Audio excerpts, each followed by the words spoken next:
What if I told you that in the corridors of Buckingham Palace, where every whisper can change history, a decision was made that no one thought possible? A king stripping a duchess not just of favor, but of everything that tethered her to the royal machine. Titles gone, influence gone, replaced, and not with another senior royal we all expected, but with someone who has always lingered quietly in the background, Lady Louise Windsor. Does that sound like a fairy tale twist or a brutal exile? Imagine the scene. Centuries of tradition hanging heavy in the air, portraits of monarchs past gazing down as if judging every move, and King Charles, a man torn between his role as father-in-law and his duty as monarch, sitting with his advisors in silence. What pushes a king to such an extreme? Was this inevitable, or was Meghan Markle's downfall the result of a final betrayal that shattered all chances of reconciliation? And why Lady Louise, the soft-spoken daughter of Prince Edward, who until now barely grazed the spotlight? Why her? Before we continue, please hit the like button, subscribe to the channel, and turn on the notification bell for updates. Let's not sugarcoat this. Meghan Markle's relationship with the monarchy has always been turbulent, a storm brewing since the day she walked into the royal fold. But what makes this moment explosive is that it's not simply about Meghan losing something. It's about someone else being elevated in her place. Replacement is the cruelest form of rejection. It doesn't just erase, it rewrites. And that's why this decision shakes the monarchy at its core. Ask yourself this. When was the last time you saw the royal family act so decisively, so ruthlessly, in stripping away a title? Not since Diana, not since the abdication of Edward VIII, has there been such a symbolic punishment.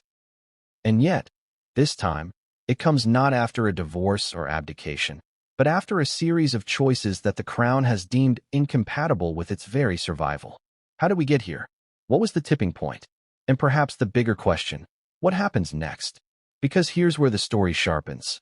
This isn't only about one woman losing her titles. It's about the monarchy sending a message, a warning shot to anyone who dares to challenge the institution's authority, a declaration that no one, not even a duchess with global fame and Hollywood power, is untouchable. And by installing Lady Louise, a symbol of loyalty, humility, and discretion, the palace is making it clear they will always reward those who serve the crown quietly over those who fight it loudly.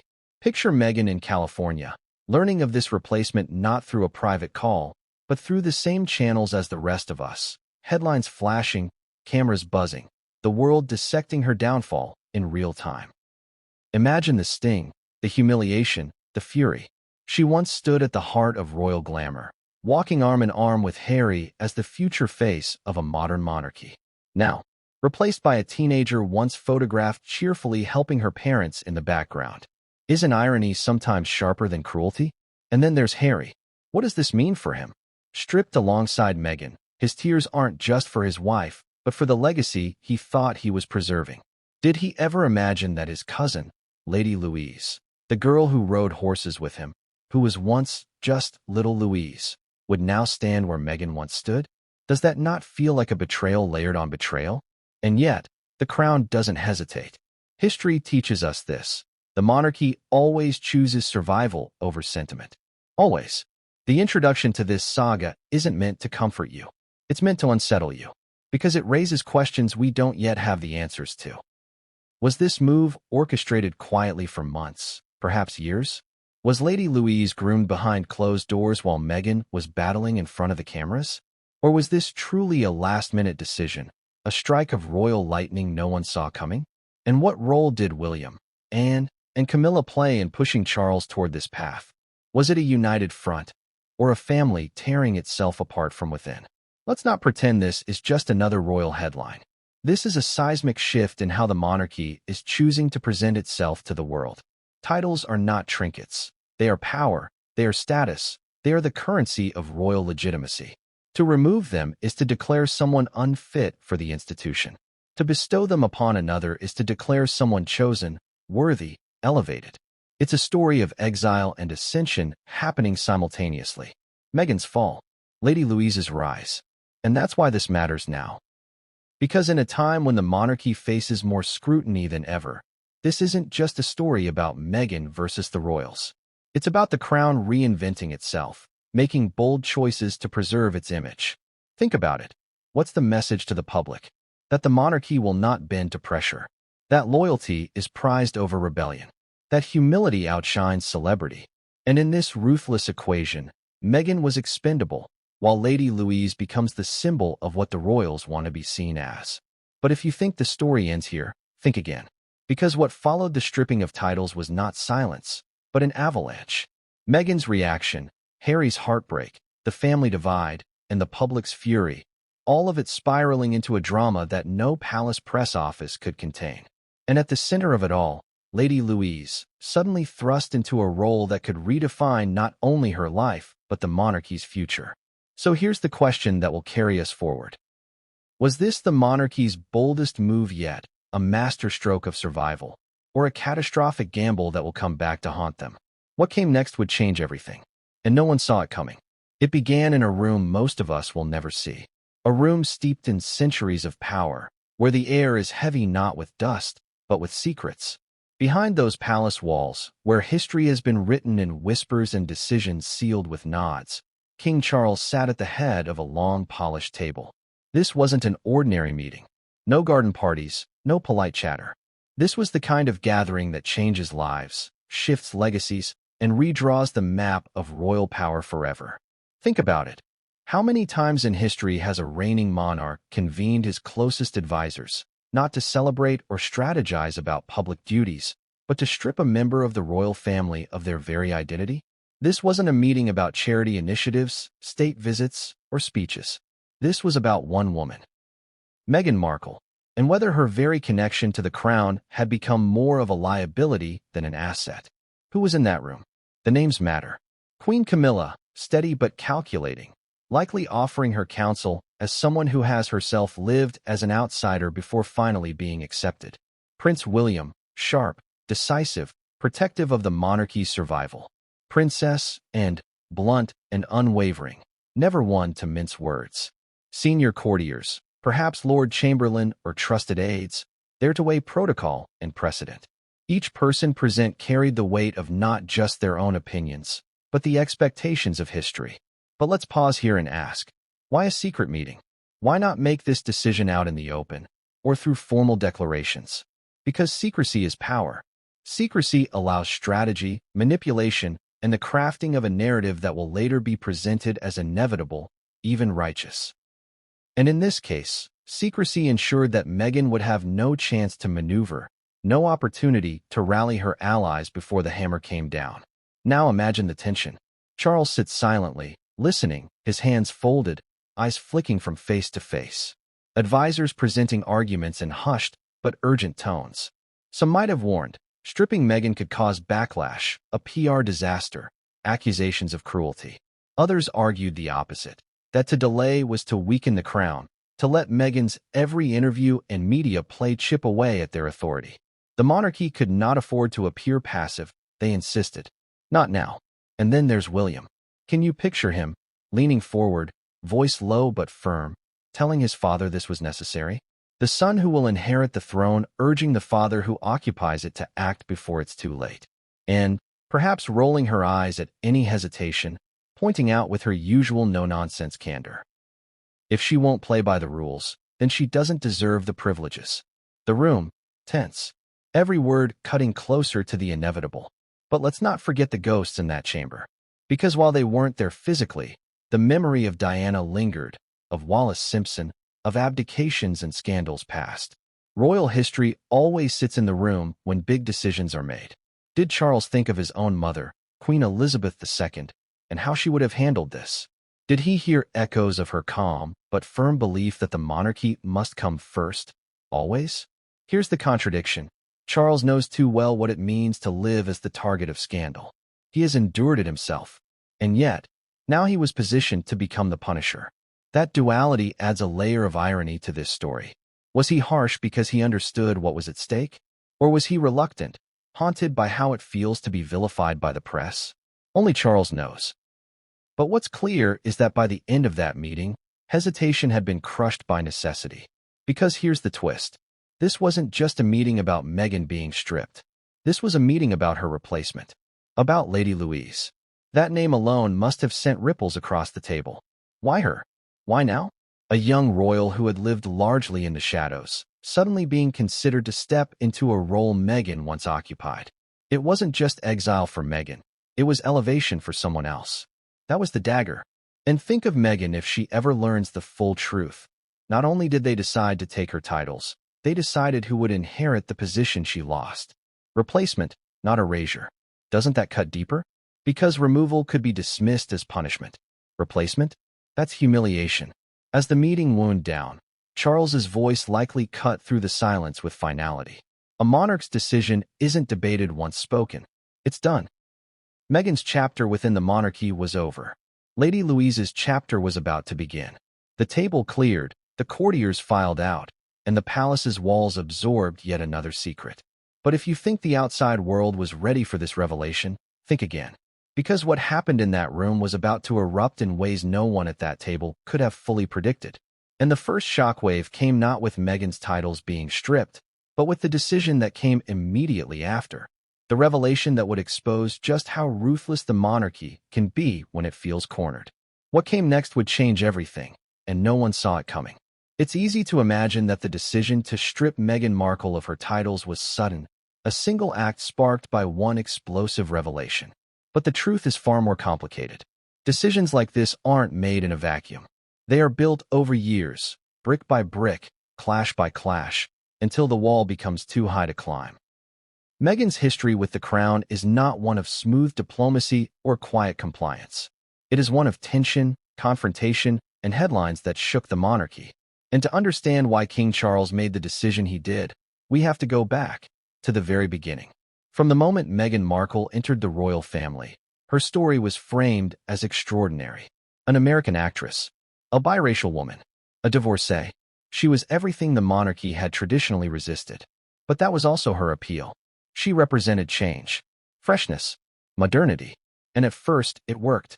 The wedding was a global spectacle. The public adored her. Headlines celebrated her as a breath of fresh air. The palace, for a brief moment, basked in the glow of this new people's duchess. But cracks formed quickly. The tabloids shifted from celebration to scrutiny almost overnight. Stories emerged about alleged disagreements over tiaras, about tensions with staff, about rifts between Meghan and Kate. Small incidents spiraled into global controversies. Was Meghan difficult, or was she a victim of outdated traditions? That question became the defining narrative, and the palace found itself trapped between defending her and protecting the crown. Here's the contradiction that fueled much of this turmoil. Meghan was praised for her independence and confidence, but those very traits clashed with a monarchy built on hierarchy and obedience. She wasn't content to quietly follow rules. She wanted to reshape them. For some, that was inspiring. For others, inside the palace, it was threatening. Remember the staff walkouts? Reports circulated of assistants quitting after tearful encounters, of a palace atmosphere described as toxic. Meghan's supporters claimed it was exaggerated, a smear campaign to bring her down. But within the crown, perception is everything. And even the rumor of a toxic workplace was enough to plant seeds of doubt. A royal's power isn't just in what they do, but in how they are seen. And then came the Oprah interview. That was the earthquake. For the palace, it was betrayal on a scale not seen since Diana. Meghan and Harry laying bare their grievances on primetime television, watched by millions around the world. Accusations of racism, claims of being silenced, admissions of mental health struggles ignored. Each revelation landed like a dagger in the monarchy's carefully maintained armor. Can you imagine the fury inside Buckingham Palace that night? The phones ringing nonstop, advisors scrambling, senior royals demanding damage control. Meghan had done what no royal had dared in decades. She had taken the family's secrets and broadcast them to the world. And once those words were spoken, they could never be taken back. But Meghan didn't stop there. She and Harry pursued deals with Netflix, Spotify, and Penguin Random House, building their own empire outside the crown's control. To the palace, this wasn't just independence, it was competition.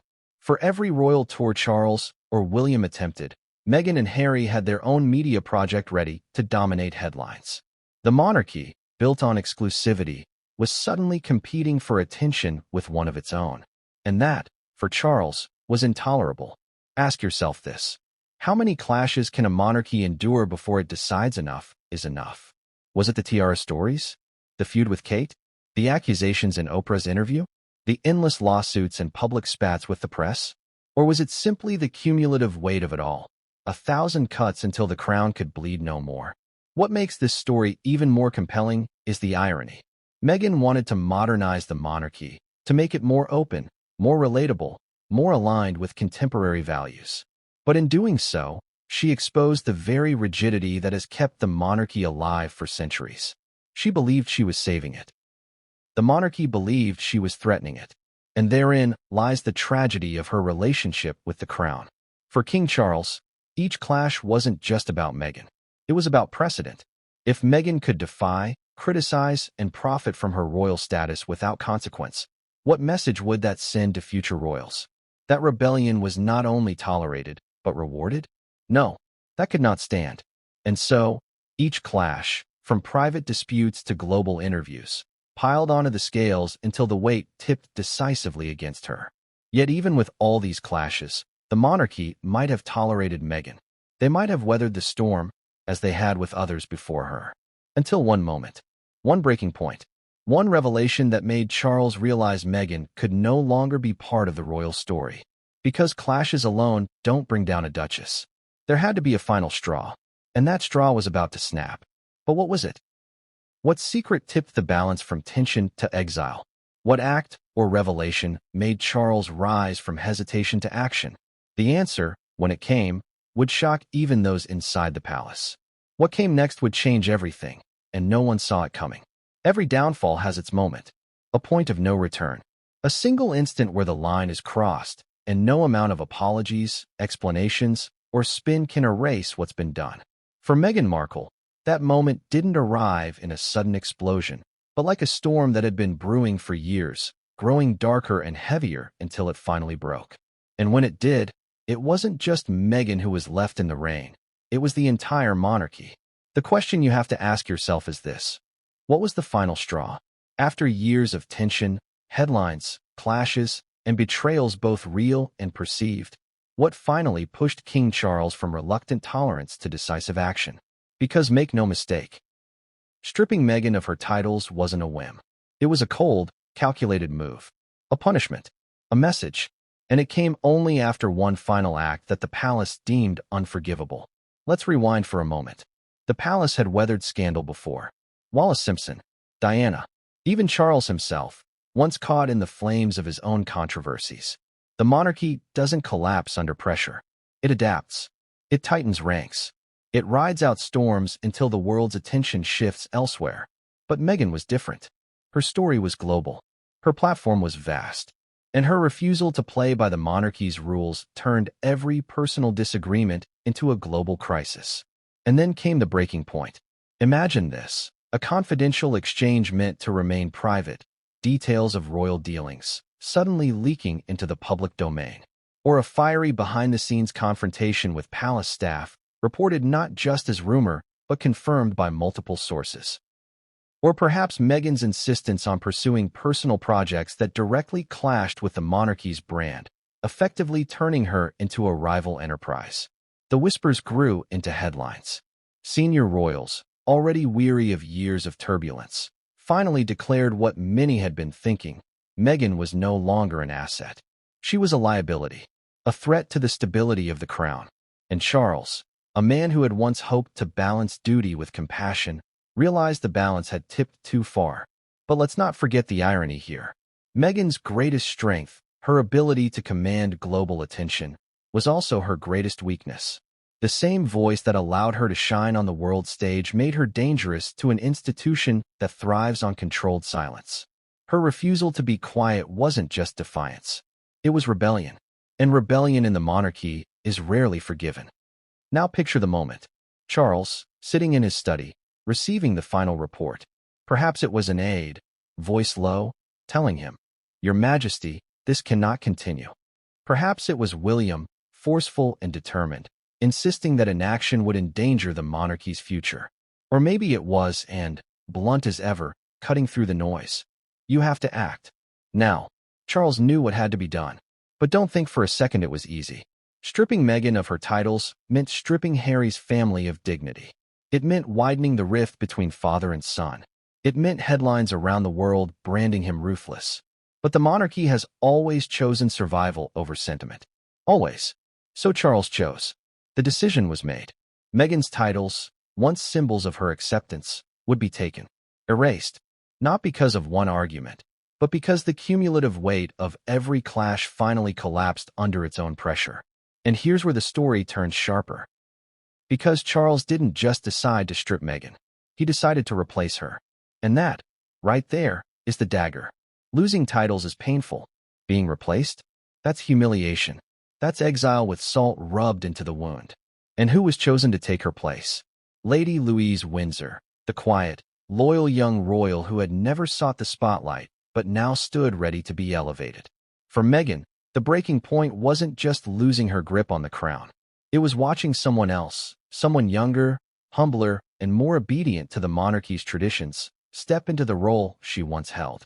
And this is where you, the audience, must ask yourself, was this justice? Was Meghan punished for disloyalty? Or was this betrayal? A monarchy crushing a woman who dared to challenge it? Whichever side you land on, one thing is certain.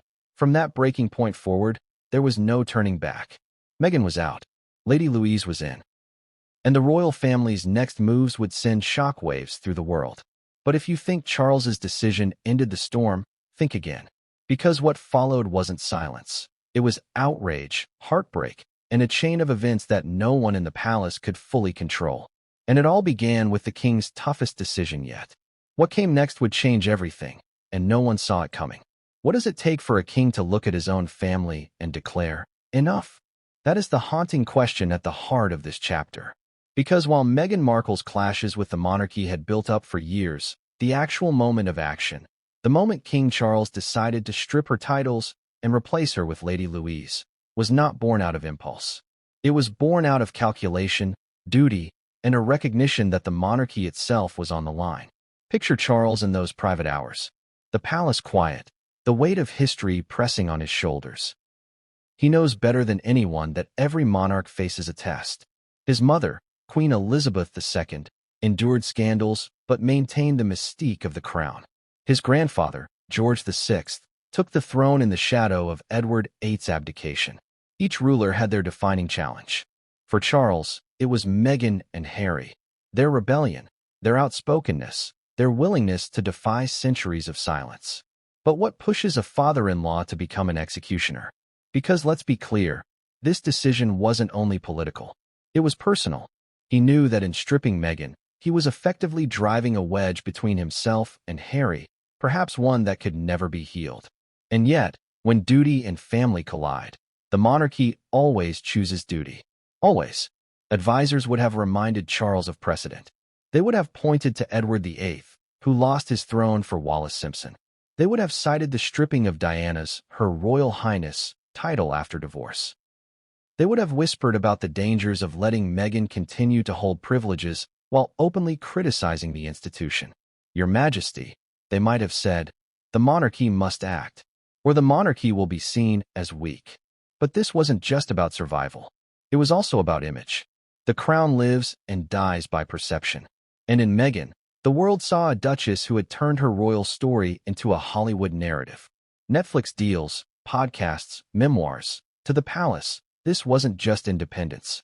It was commercializing the monarchy, turning centuries of sacred duty into content for mass consumption. Charles, who had spent his life defending the dignity of the crown, couldn't let that stand. And then there was the symbolism of Lady Louise. The decision wasn't just about removing Meghan. It was about replacing her with someone who embodied the opposite values. Where Meghan was outspoken, Lady Louise was discreet. Where Meghan was global celebrity, Lady Louise was humble and largely unseen. It was a message written in human form, loyalty rewarded, rebellion punished. Imagine Charles weighing it all. The memories of Diana, the shadow of public opinion, the knowledge that Meghan's defenders would call him cruel, vindictive, even racist. The pain of knowing Harry's heartbreak would be unavoidable. And yet, in the silence of that private moment, Charles would have reminded himself of one thing. The monarchy is bigger than any individual. It has outlasted wars, abdications, and scandals, and it will not be brought down by a duchess, no matter how powerful her platform. So he chose. The decision was made. Meghan would be stripped of all titles associated with her royal status. The announcement would be crafted, the public prepared, the family briefed. And at the center of it all, Charles would bear the weight of being both the father and the executioner. But here's the contradiction. By acting decisively, Charles may have strengthened the monarchy in the short term. Yet in doing so, he guaranteed a backlash that would ripple across the globe. Because while the palace could control the titles, they could not control the headlines. Meghan's defenders would cry foul. Harry's tears would become front-page news. And Lady Louise's elevation would spark questions of whether she was being used as a pawn in a ruthless royal game. Ask yourself this. Was Charles protecting the monarchy, or was he protecting himself? Was this decision born out of loyalty to the institution, or fear of being remembered as the king who let the crown unravel? Whatever the answer, history will record this as Charles's toughest decision. The moment he drew a line in the sand and declared that Meghan Markle would no longer be part of the royal story. But if you think Meghan would simply accept this fate quietly, think again. Because while Charles believed he was ending the conflict, Meghan was only preparing for her counterattack. And what she did next would send shockwaves back across the palace walls, leaving Charles to wonder whether his toughest decision had unleashed a storm even he could not control. What came next would change everything, and no one saw it coming. Out of all the royals who could have been chosen, why Lady Louise Windsor? Why not Princess Beatrice or Princess Eugenie, who are older, more experienced, and more publicly visible? Why not Princess and herself, the ever-loyal daughter of the Queen? Why not even Kate Middleton, already adored by the public? The decision to elevate Lady Louise above Meghan Markle wasn't just surprising, it was symbolic. And in the world of royalty, symbolism matters more than anything. Think about it. Lady Louise has lived most of her life in the shadows of the monarchy. She was not the star child, not the future queen, not even expected to play a central role in the royal family. The daughter of Prince Edward and Sophie, she grew up quietly, away from the chaos that engulfed her cousins. No scandals, no controversies, no Netflix deals or paparazzi wars. Just a girl who occasionally appeared at family events, often understated, often overlooked. And maybe that's exactly why she was chosen. Because in choosing Lady Louise, the monarchy wasn't simply replacing Meghan. They were making a statement. Meghan represented the outsider, the disruptor, the woman who wanted to modernize the monarchy through her own lens. Lady Louise represents the insider, the loyalist, the woman who embodies humility and tradition. She is the anti-Meghan. And that contrast is not accidental. It's deliberate. Now, let's paint the picture. Lady Louise is known for her love of horses, a passion she shared with her late grandfather, Prince Philip. She is quiet, polite, unassuming. Qualities that to the monarchy signal reliability. While Meghan made headlines for her speeches and interviews, Lady Louise made headlines for, well, rarely making headlines at all. And in a family that has been bruised by scandal after scandal, sometimes invisibility is the greatest strength. But there's another layer here. Lady Louise is the granddaughter of the Queen. She carries royal blood in a way Meghan never could. For the monarchy, bloodline still matters. Titles are more than just ceremonial labels. They are markers of legitimacy. And by transferring Meghan's titles to Lady Louise, the crown is reminding the world. This family is built on blood, not celebrity. Ask yourself, what better way for King Charles to send a message than to elevate someone who has been raised quietly within the institution's values?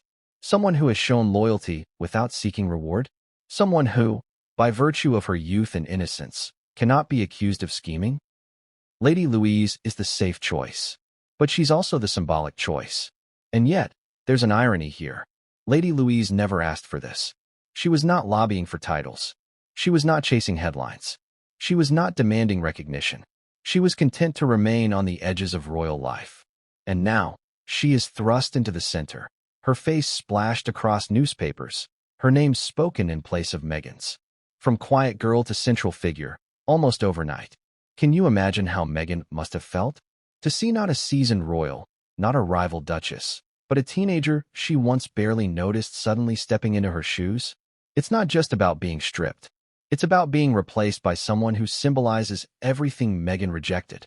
Where Meghan sought independence, Lady Louise accepted tradition. Where Meghan commanded global attention, Lady Louise avoided it. It's the cruelest irony. Meghan lost her place not to someone who fought for it, but to someone who never even wanted it. For Charles, this was the genius of the move. By elevating Lady Louise, he silenced accusations of favoritism or personal vendetta. How could anyone accuse the king of scheming when he gave the honor to a girl known for her humility?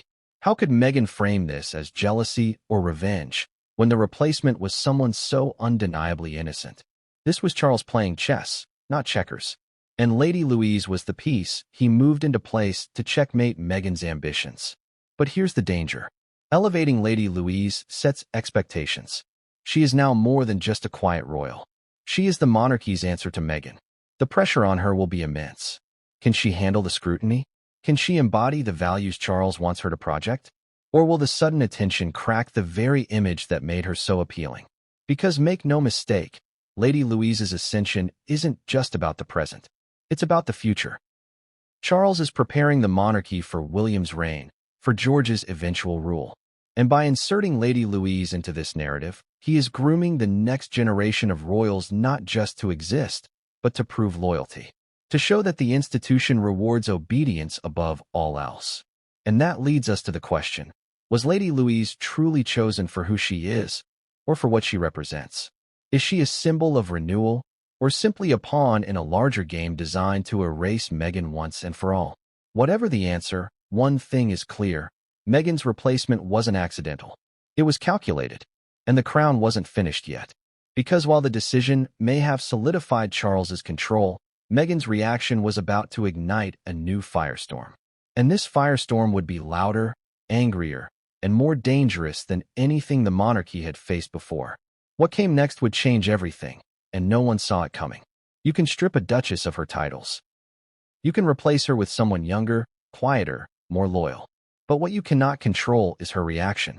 And when Meghan Markle learned that King Charles had made the move, stripping away the titles that once cemented her place in the royal family, and, perhaps more painfully, installing Lady Louise Windsor in her stead, her fury was seismic. Let's start with the setting. Meghan, in California, surrounded by the comforts of her Montecito mansion, a sprawling estate, the sanctuary she and Harry had built as their escape from royal life. But even inside those walls, insulated from Buckingham Palace by thousands of miles, Meghan could not escape the sting of betrayal. Imagine it, the phone buzzing, the headlines popping up, the messages from friends and allies pouring in. And then, the crushing realization, this wasn't rumor. This was fact. The world didn't just know Meghan had been stripped. The world knew she had been replaced. That word alone, replaced, carried a sting deeper than any public humiliation she had endured before. Because replacement means expendability. It means erasure. It means someone younger, purer, and in the monarchy's eyes, better had been chosen to fill the void she left. Sources close to Meghan have often described her as fiercely ambitious, someone who thrives on being in control of her narrative. But this was a narrative she could not control. How could she spin it? How could she turn being replaced by a teenager into anything but a slap in the face? The monarchy had chosen its heroine, and Meghan had been cast as the villain.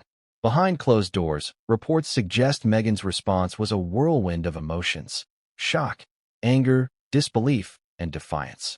To her inner circle, she likely vented about the unfairness, about the cruelty, about the hypocrisy of the royal family. After everything I've endured, after everything I've given, this is how they treat me, one can almost hear her saying. But it wasn't just Meghan's fury that filled those rooms. It was her fear. Fear of what this meant for her brand, her future, her children. If Meghan no longer held royal titles, what did that mean for Archie and Lilibet? Would their paths to recognition be cut off forever? Would the Sussex family be erased from the royal narrative entirely? These weren't just personal concerns. They were strategic ones. Because for Meghan, the royal connection wasn't only about status. It was about identity. It was about the global platform it gave her, the leverage it provided in every media deal, every philanthropic project, every brand partnership. strip away the titles, and suddenly Meghan's value to Hollywood and beyond shifts. She knew this. And so behind the fury was calculation. How do you fight back? How do you reclaim control when the crown has stolen the narrative? And what about Harry? His reaction was different. While Meghan burned with rage, Harry broke with sorrow. Reports suggest he was devastated, in tears over the decision. For him, it wasn't just about Meghan. It was about his family, his father, and the widening chasm that seemed impossible to bridge. He had chosen Meghan, yes, but he had never imagined the crown would go so far as to erase her.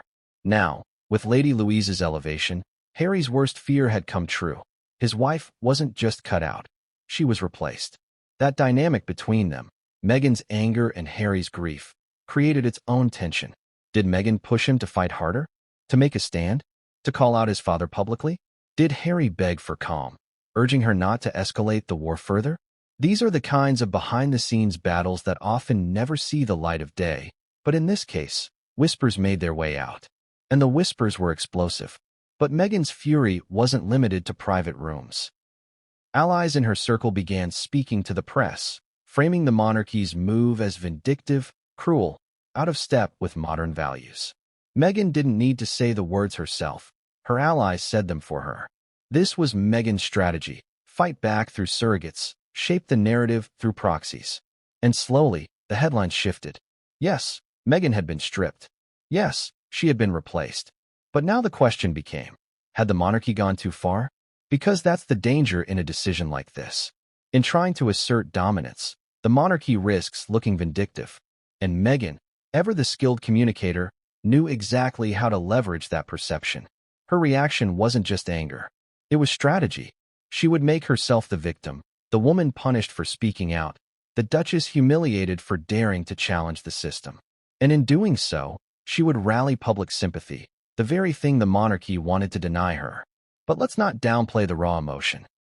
For Meghan, this wasn't just politics. It was personal. To see her titles gone, her place taken, her role erased, it was betrayal at the deepest level. She had once walked beside Harry into the grand halls of Buckingham Palace as a duchess, a royal, a global icon of change. Now she was on the outside, looking in, watching Lady Louise step into the space she had vacated. And that humiliation fueled her to act, to respond, to fight, because Meghan wasn't about to take this quietly. And her next move would prove just how far she was willing to go to challenge the monarchy that had cast her aside. But what was her plan? What could she do to strike back against the crown, an institution that had centuries of power behind it? The answer would soon become clear, and it would leave Buckingham Palace reeling once again. What came next would change everything, and no one saw it coming.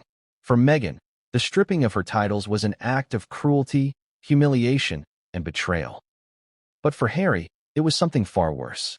It was personal, a wound cut not just into his wife, but into his very soul. Because this wasn't simply about Meghan losing her standing. This was about Harry losing the last fragile link tying him to the world he was born into, a world he had fought so hard to escape, but which he still couldn't stop caring about. Imagine the scene. Harry in Montecito, sitting in the very home he believed would protect his family, staring at the headlines flashing across the globe. King Charles strips Meghan of all titles. Lady Louise steps into Meghan's place. Those words weren't just news. They were daggers. Because Harry knew the truth. This wasn't just about punishing Meghan. This was about punishing him.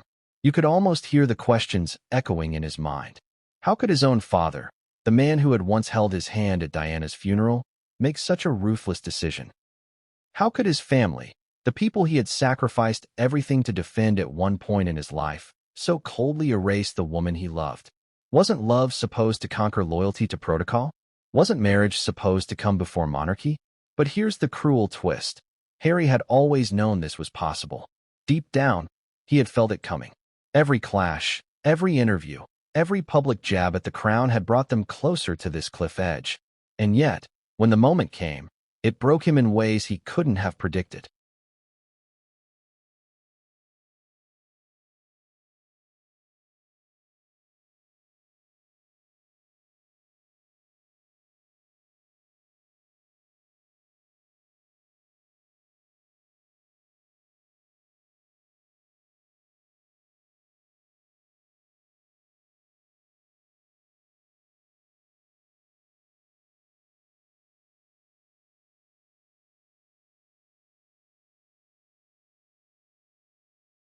Reports suggest Harry's reaction was not anger, but despair.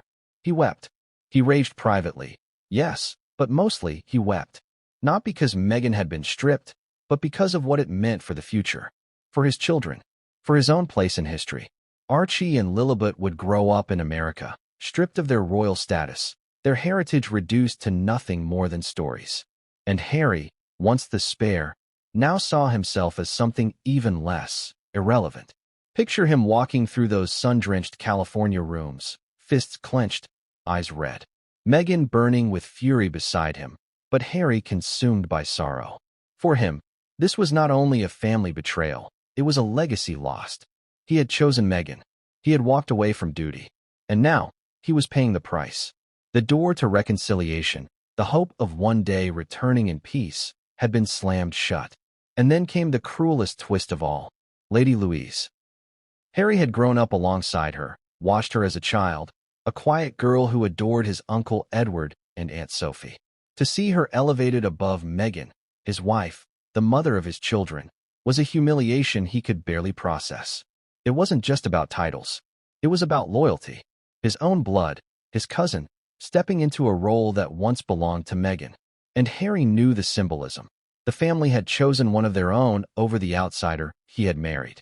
Ask yourself, what would you do if you were Harry? Would you cut ties forever, slam the door shut, and declare war on the monarchy? Or would you plead for mercy, hoping against all hope that your family might change their minds? Harry found himself caught in a cruel trap. To fight back meant deepening the divide. To stay silent meant accepting Meghan's humiliation. Either way, he lost. And yet, in his desperation, whispers began to spread. Harry considered reaching out privately to his father. A phone call, a letter, a plea for understanding. Could he convince Charles that the decision was too harsh? Could he beg for a reversal, or at least a softening of the punishment? Imagine the agony in that thought. The once proud prince reduced to pleading for scraps of dignity for his wife. But Harry also knew something else. Meghan wouldn't allow silence. Her fury demanded action. Her anger needed an outlet. And so Harry was pulled in two directions. His heart breaking for Meghan, his loyalty to her unshakable, but his grief for his family gnawing at him in silence. It was tearing him apart, piece by piece. The world, of course, saw only glimpses. Photographs of Harry looking tired, stressed, distant.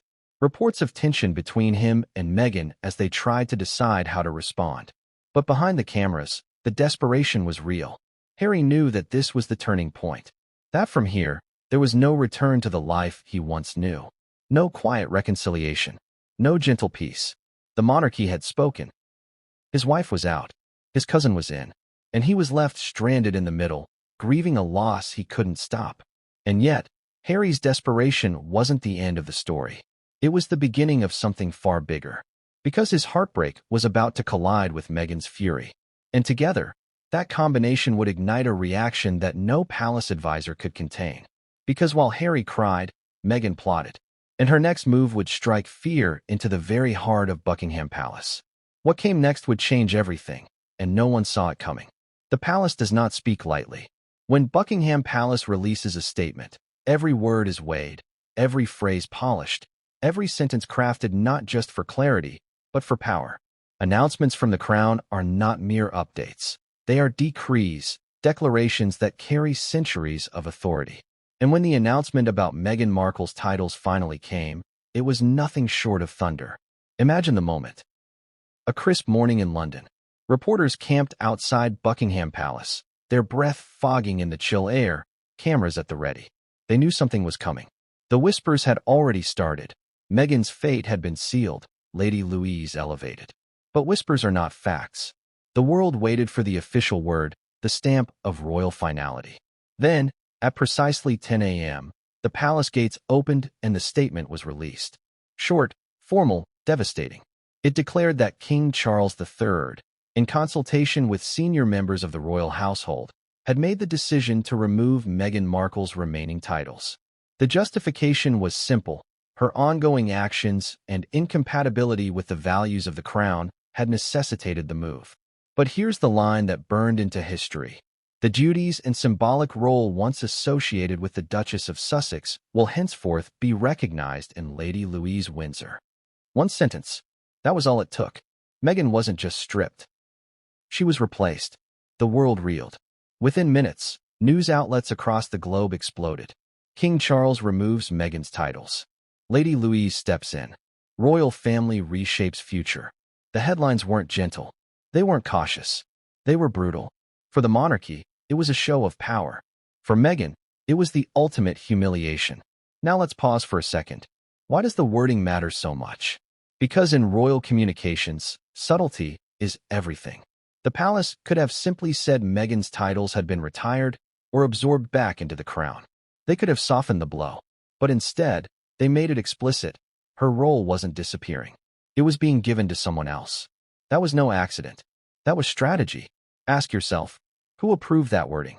Was it Charles himself, determined to send a message? Was it William, shaping the monarchy's image for the next generation? Was it, and, insisting on clarity over compassion? Whoever it was, the choice of words wasn't sloppy. It was surgical. It was meant to cut. And cut it did. Meghan reportedly read the statement with shaking hands, her face pale with fury. Harry, by her side, was crushed. For him, the announcement wasn't just about Meghan. It was about his children. Archie and Lilibet, already struggling for recognition, had now been erased from royal life in one sentence. Meanwhile, Lady Louise's name trended worldwide. Overnight, she went from being a quiet young royal barely known outside Britain to a symbol of the monarchy's future. Paparazzi swarmed her school. Commentators dissected her every photograph. The girl who once rode carriages at Windsor with her grandfather, Prince Philip, was now thrust into the spotlight as the crown's chosen one. The irony was thick. Meghan, the seasoned actress, the woman who had spent years commanding the world's attention, was sidelined. Lady Louise, the shy royal who had never sought fame, was catapulted into it. The palace didn't just strip Meghan. They flipped the script. But the announcement wasn't just about titles. It was about power. The monarchy was flexing its muscles, showing the world that it would not be dictated to by Hollywood deals, Netflix cameras, or Oprah interviews. It was saying, we decide who matters in this family. Not the press. Not the people. Us. The public reaction, however, was far from united. Some cheered the decision, praising Charles for his firmness. Finally, they said, the monarchy is putting loyalty above celebrity. Others were outraged, calling the move vindictive, cruel, and outdated. Social media exploded with hashtags. Hashtag Stand With Meghan. Hashtag Team Louise. Hashtag Charles the Ruthless. The divide was clear. And here's the twist. Buried in the palace's carefully worded statement was one detail most of the world initially missed. A subtle phrase about revisiting roles in light of evolving duties. It sounded innocuous, bureaucratic. But to those who understood palace code, it was chilling. It meant Meghan might not be the last. It meant other royals could be reassigned, reshuffled, even stripped if they failed to measure up. The monarchy was not just punishing Meghan. It was issuing a warning to everyone. So what happens when the monarchy declares open war in such a subtle but devastating way? You get chaos. Protests outside palace gates. Heated debates on talk shows. Celebrities weighing in, some defending Meghan, others praising Charles.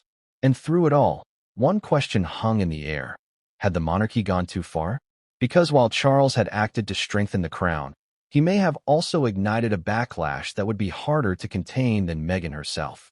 And the fury was only just beginning. Because what followed the announcement was not silence. It was backlash, loud and relentless, shaking the very foundations of Buckingham Palace. What came next would change everything, and no one saw it coming. When Buckingham Palace speaks, the world listens. But what the palace can never control is how the world responds. And after the announcement that Meghan Markle had been stripped of her titles and replaced by Lady Louise Windsor, the response was immediate, ferocious, and unlike anything the monarchy had anticipated. The backlash began online. Within minutes, social media platforms exploded into digital warfare. Hashtags like hashtag Justice for Meghan, hashtag Charles the Cruel, and hashtag Team Louise trended simultaneously, creating a storm of voices so loud that it drowned out even the palace's carefully measured tone. Twitter threads dissected every line of the palace statement.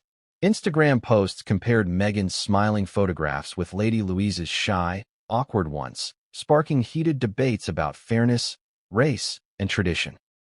TikTok flooded with clips of Meghan's speeches, contrasted against silent images of Buckingham Palace, captions screaming, "This is who they silenced." But the internet was just the beginning.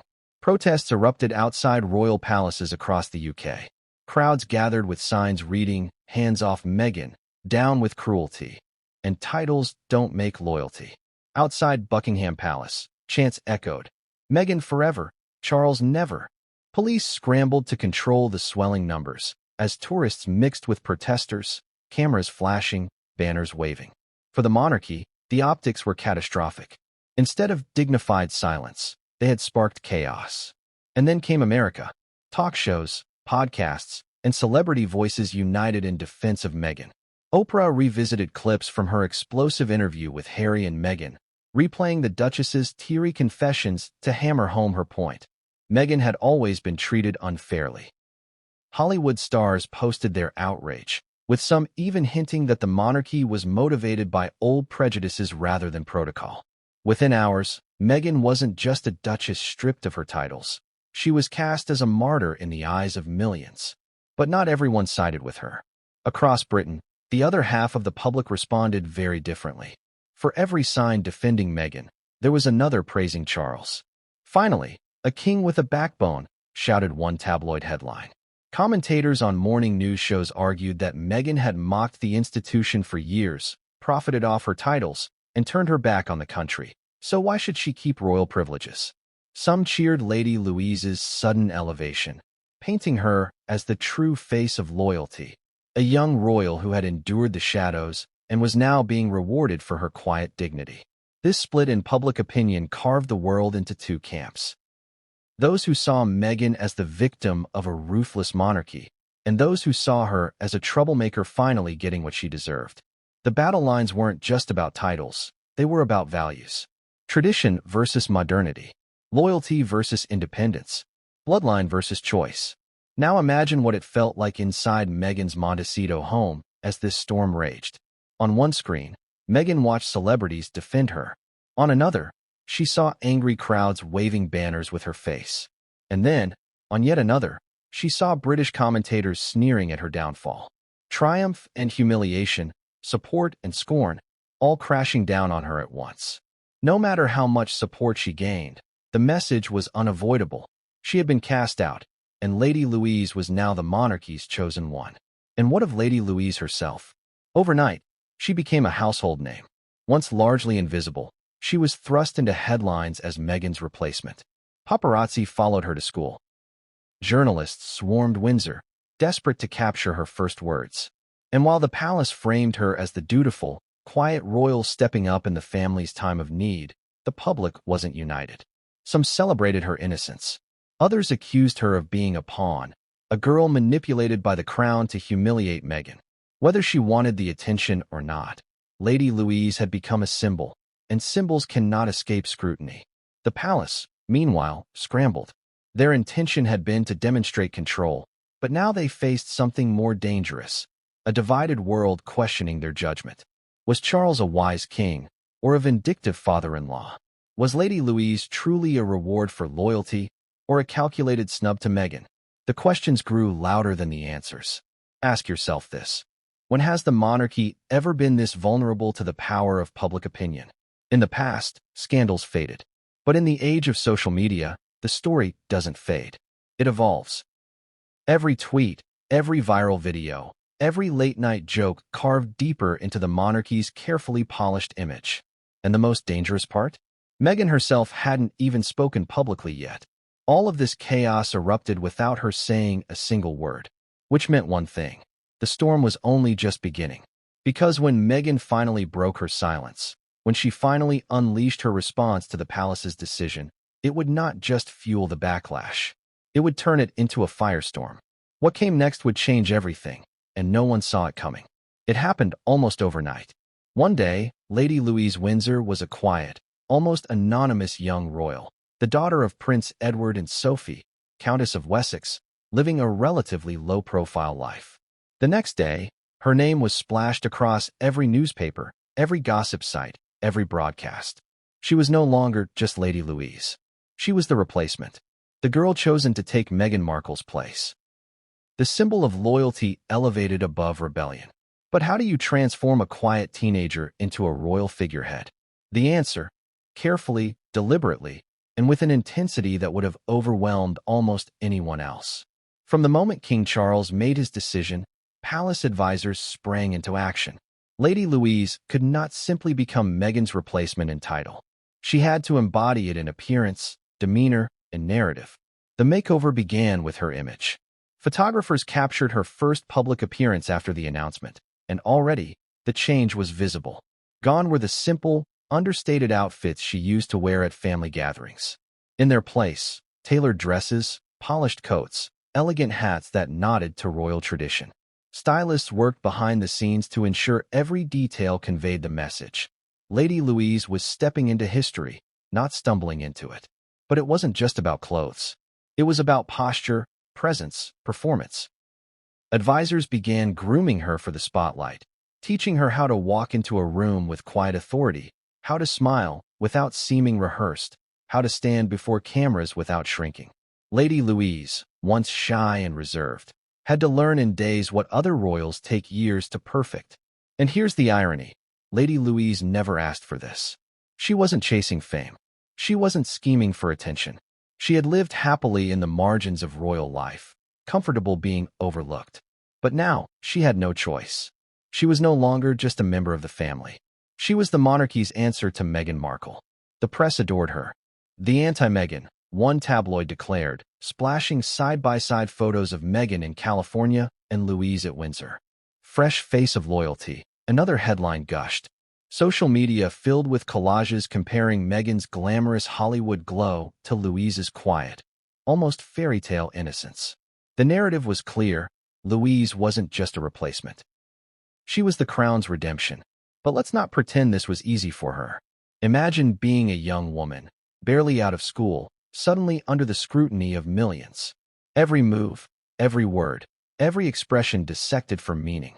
Was she smiling enough? Was she too stiff? Did she look nervous?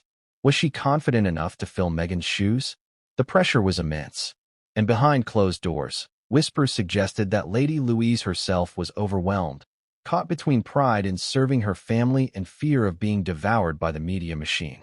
Meanwhile, her mother, Sophie, Countess of Wessex, reportedly stepped in as her guide. Sophie knew what it was like to marry into the monarchy, to endure the glare of the cameras, to make mistakes and recover from them. She became Louise's shield, her coach, her comfort. But even Sophie couldn't protect her daughter from the tidal wave of attention. This was bigger than any one person. This was history in motion. And here's where the contrast becomes sharp. Meghan had entered the monarchy with her own power, a successful actress, a woman of her own making. Lady Louise entered with none of that. Her power came entirely from the monarchy itself. She wasn't building her own empire. She was being shaped by the crown. To supporters, that made her authentic.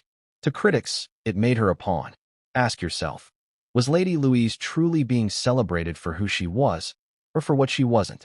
Was she adored because of her own merits, or simply because she wasn't Meghan? That question hung heavy in every analysis, every debate.